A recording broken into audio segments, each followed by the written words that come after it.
Hey people, welcome back to another episode of the Fish Talks Junior podcast.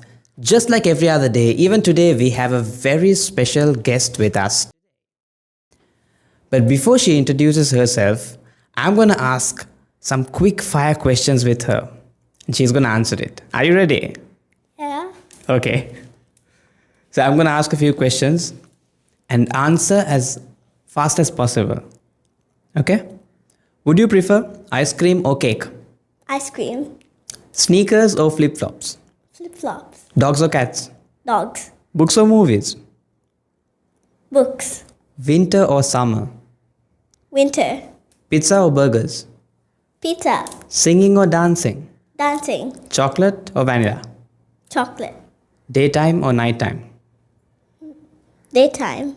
What's your dream job? To be a streamer. Oh, okay. If you could invent anything, what would you invent? A jetpack. Jetpack. Okay. If your life was a book, what would it be called?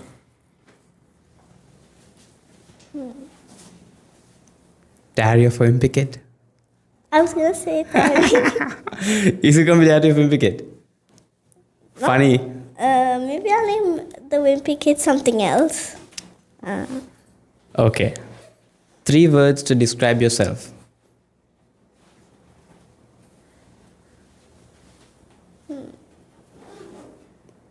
Quick. 3 characteristics of you. I don't know what I think about myself. What do you think you have in your personality? Give it in 3 I'm words. happy. Happy? Sometimes. Sometimes.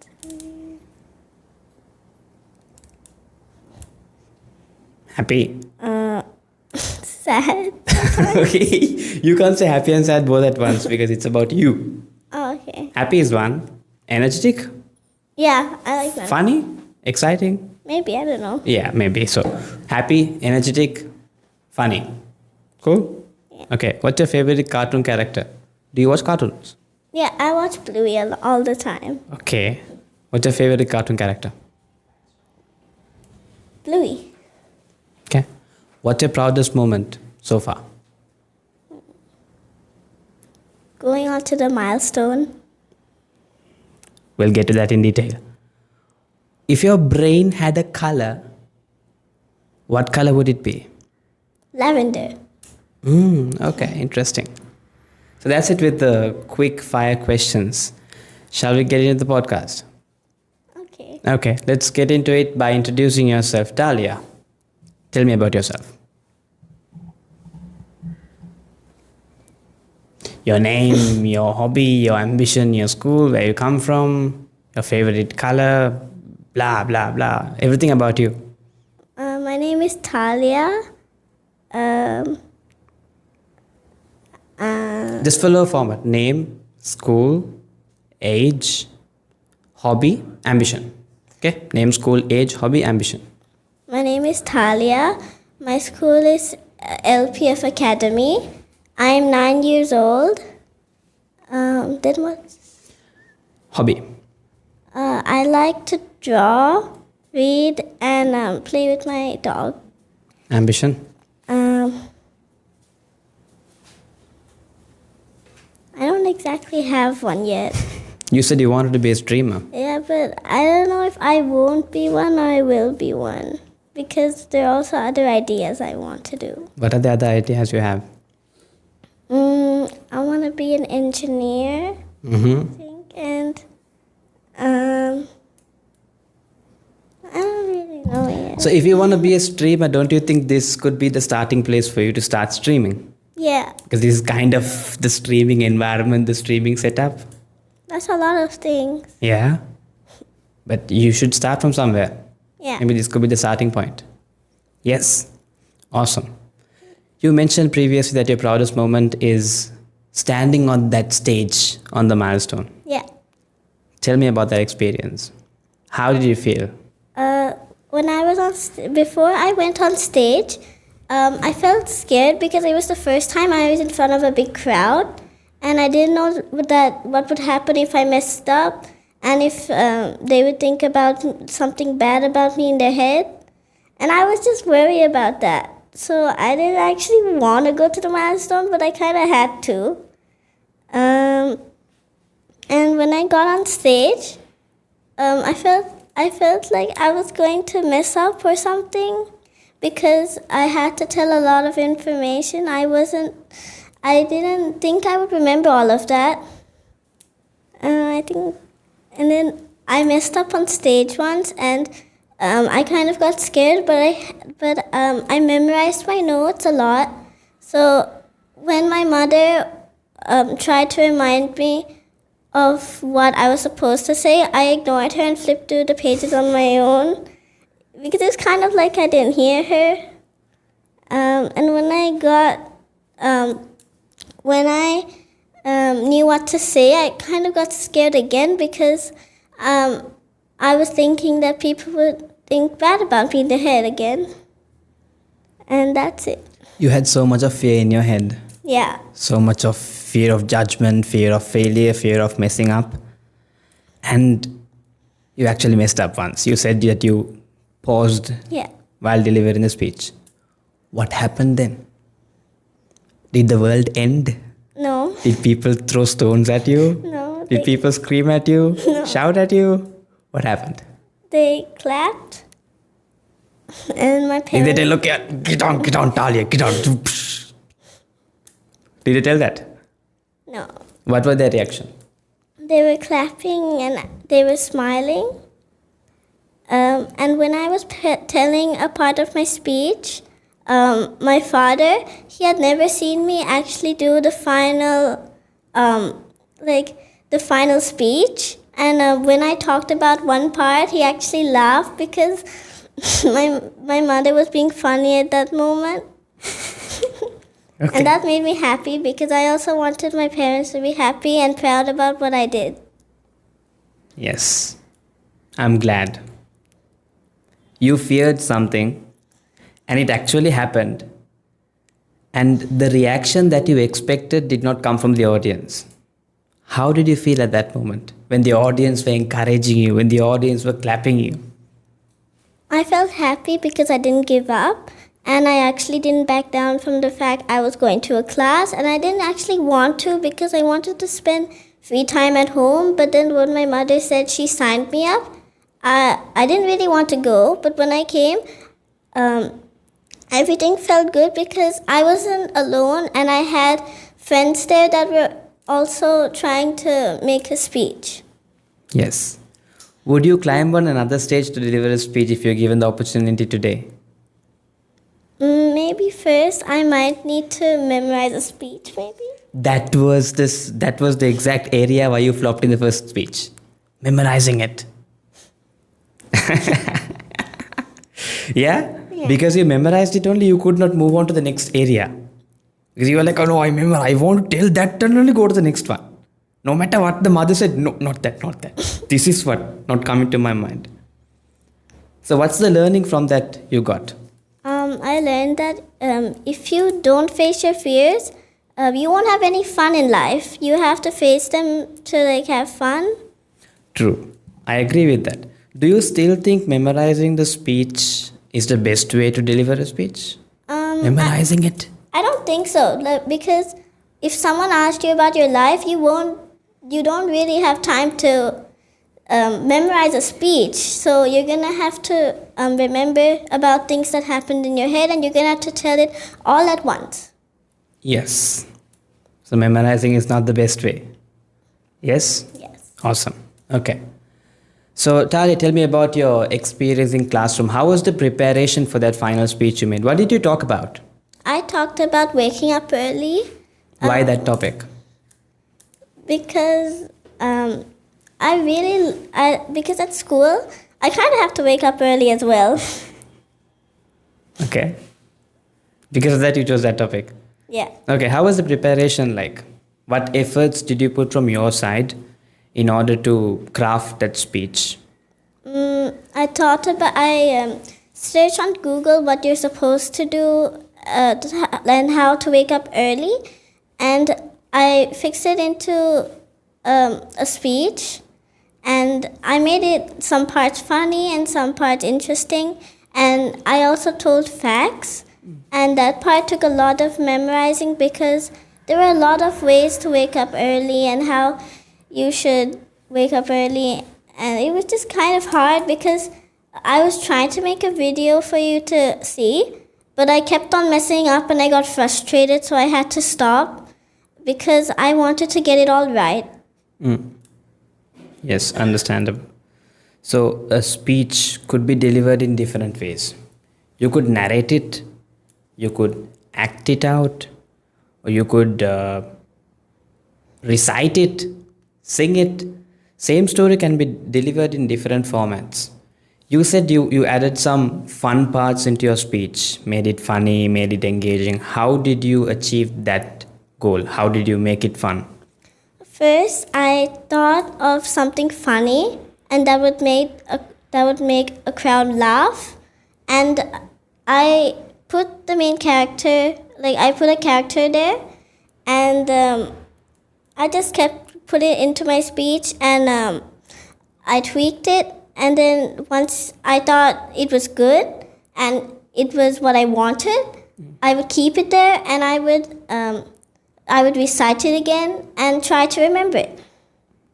Yes. So you mentioned that part of your speech was characters, fun, and the part of it was facts. Yeah. Which one was easy to deliver and practice? It was when my mother, she knocked on my door, and she put on the lights and off the fan. The acting. Yeah, the acting part was easy for me. Yes. But when I was delivering the facts, it was kind of hard for me to remember because I had to tell it all right. Exactly. So the entire dialogue conversation you made in your speech is storytelling. Yes, it's a story, you narrated it. And there's two ways to tell a story. You could report it or you could relive it. If you report a story, you'll stand on one place, you say, one day, my mother came and woke me up and I was late to school, but I went to school and got scolded from my teacher. That's reporting a story. The news reporters do. You're just telling it. Yes. But what you did was relive the story. How did you achieve the reliving target? By acting it out. You were sleeping, your mother coming and knocking on the door, you going to the washroom. So you were reliving every moment of your story, and that made it easier for you to remember your speech, and that made it more engaging for the audience as well. Yes? Yes. Storytelling. That's the power of storytelling. Yeah. So what are the challenges you faced when you're preparing for this speech? The challenges I faced was how I was going to remember it, because I wasn't really sure if I could remember all of the lines, and I was kind of scared because what if I wanted to add a part but it was too late already, and I thought it was going to be boring and that. How did you overcome it? I kept on, before I went to the milestone, I kept on thinking, and when I wanted to add something, I quickly added it before the milestone. And I just read it over and over again until I understood what to tell. You kept on adding points until the milestone? Yeah. Until the last minute, you kept on adding points? Maybe a week or maybe 2 days before. Was that a good decision to do?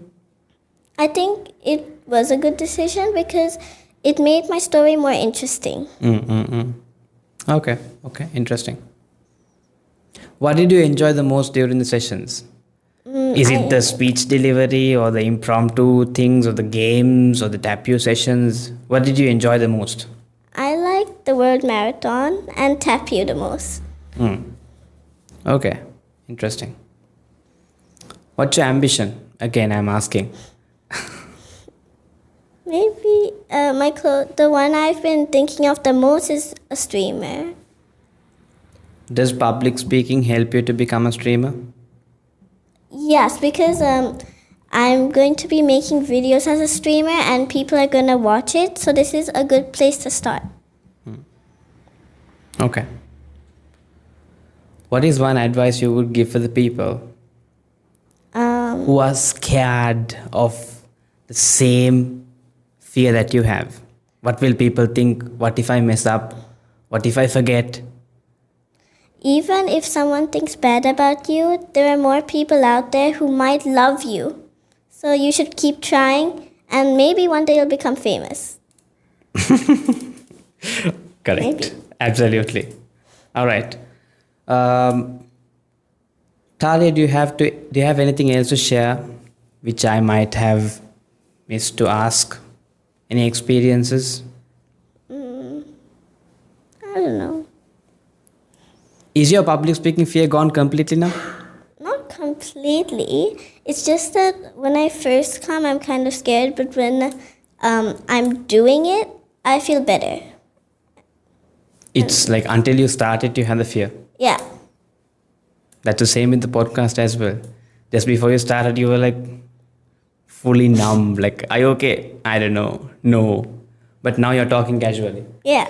It's the same thing. So even if you're running a race, until that gun is shot on your mark, set, go, you'll be scared. Yeah. Like, what if I start early or what if I start late? What if the person next to me goes fast? But the moment the gun is shot, the only focus you have is running.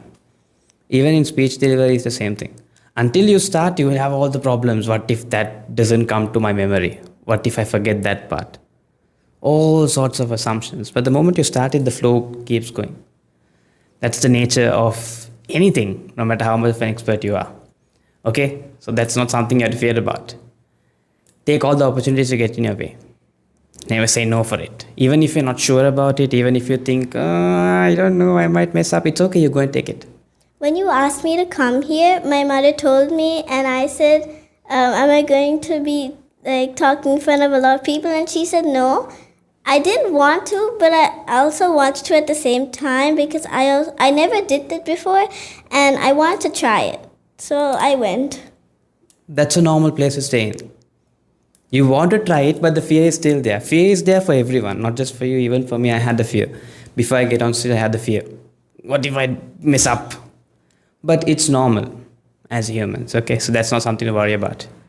Okay, since you mentioned story marathon and tap you is your favorite things to do, shall we get into a segment of story marathon? Okay. And maybe tap you as well. Shall we? Okay. You want to start? Yeah. Okay. Go. Once Upon time there lived a monkey. who Ate bananas every day and night. the Monkey had a family who loved him so he loved them back one day he lost his mother and he cried and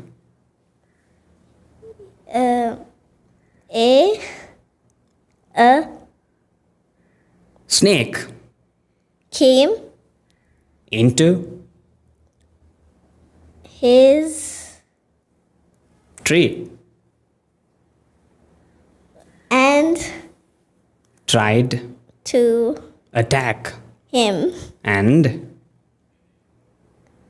eat screamed eat I said eat eat. Okay. The bananas snakes eat banana. Okay. Then the mother monkey came back to attack. the snake. It's a 2 words. Okay. Cut.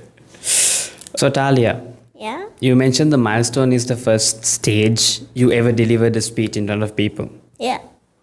How was your life before you joined Pufferfish, before you got that stage? When How I, would you approach the stage or speeches? when I was small, I didn't really like to talk to others because I was scared. But when I get older, I kind of get more talkative, and that helps me a lot if I join this class. Because if I'm shy, it'll become more harder to teach me how to overcome my fear of talking in public. Right, okay. So the main reason you joined was in order to get rid of your shyness and talk to people. Was shyness the only factor that was stopping you from taking part in events or competitions It was, before you joined Pufferfish? I kind of had a doubt in my head that I won't really make a good speech, and that if I failed, like I wouldn't go anymore. So I was kind of scared of that fact. You were doubting yourself. Yeah. So what helped you get rid of the doubt? I don't think you doubt yourself anymore. No, Do I you? don't doubt myself. Yeah. What made that change? My mother talked to me and she said that even if I make a bad speech, not all people will think it's bad. Some people will like it, some people won't like it. Everyone's different. Yes. You can't satisfy all of the people. That was the message. True. Okay. Throughout the podcast, you were mentioning about your mother. Yeah. Your mother was helping when you got stuck. Yeah. Your mother motivated you. So what kind of role does your mother play in your life? Tell us about it in detail. Like how? Yeah. Because every question I ask, the mother comes. Yeah, because she teaches me a lot of stuff. And I don't get what you're trying to tell me. How? What kind of role does she play in your life? How does she help you with your day-to-day stuff? She helps me with a lot of stuff, like homework, and sometimes when I need to clean my room but I'm busy, she does it for me sometimes. And when I'm at school, she cooks food for me. She keeps me healthy. Like basically, she's my teacher. She's my teacher. She's my mother as well. She's a lot of things. That is what I wanted to know about. Right? So whenever you're having a doubt in yourself, whenever you think you're not enough, even right now before you started the podcast, you're like, I want to go home. And she played a major role. How has it affected your life? She keeps me motivated, and that makes me think I can do really good stuff, and I can do impossible things that won't be impossible anymore. Because the mother. Yeah. Power to the mother. Okay. Thank you.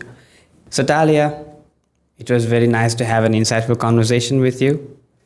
Do you wish to say anything that I might have forgotten to ask or forgotten to question you about, but you wish to share about it? When I was having trouble on my speech, you helped me think of what I was supposed to say, and if I forgot something, you would always remind me. And if I wanted to stop, you would keep me away from giving up, from doing my speech, and you would motivate me. Thank you so much, Talia. I appreciate your words. Now, because you mentioned you like playing Tapu, I have a game of Tapu for you. Shall we start? Yeah. You want to go first? I don't know. Yeah, you can go first. We'll give you 30 seconds. In 30 seconds, see how many words you're making me guess. Okay? Ready? Hold on. Still thinking. Are you ready? Okay. Okay, start.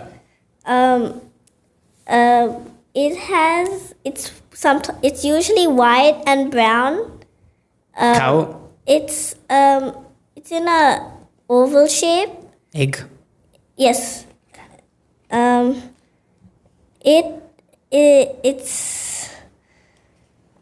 It's usually yellow and has brown spots over it. Butter. No, brown spots Time on up. it. Oh. Okay, now my turn. How many did you get? I got one. One, okay. You can press the start button. Are you ready? I am ready. Start. Kids play with it. Toys? Dolls? Doll, yes. You put it on your hair. A cap? A hat? Yes. Again, kids play with it. Toys? Toys. You can see it in the sea, the river. An animal. A fish? No. Oh. Time up. You said play. Take away the card. Yeah, we need to take away that card. 2 points. 2 points. 2 points. Okay. Talia, you got 1 point, I got 2 points. I win the tapio round. How do you feel about it? Good because I usually lose. You usually lose. No, you don't usually lose. I'm good at losing. It's fun. Okay. You are happily saying it. Maybe you learn a lot from losing than from winning. Yeah. Is that what you're trying to say? Yeah, because not everyone wins. Yeah, not everyone wins, but not everyone takes losing in a happy way. Like, I like losing, nobody says that. But if you're saying, I like losing, that means you're learning a lot from losing. Yeah? That's the right mindset. All right, Talia, thank you so much for accepting our invitation, coming for the podcast. We had a really great time with you today. Okay? And we wish to see you in upcoming podcasts as well. Okay. Thank you so much for watching. See you. Bye. Say bye to the camera.